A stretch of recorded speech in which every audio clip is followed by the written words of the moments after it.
ഇനി മതിവരുവോളം കഴിക്കൂ.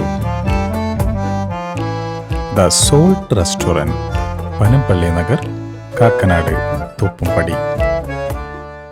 വൺ ചർച്ച് വൺ കുർബാന മൂവ്മെന്റ് മൗണ്ട് സെന്റ് തോമസിലേക്ക് സഹന സമര പദയാത്ര നടത്തി.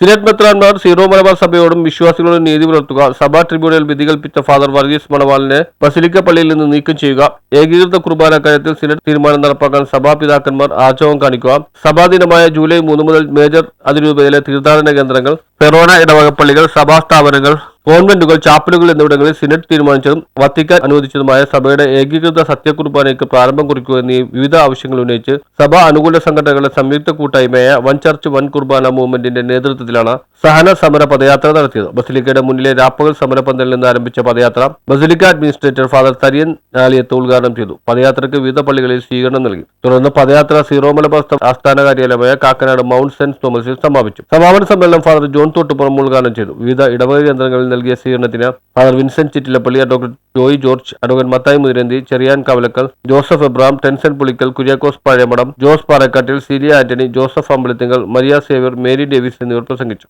News bureau, Kalady.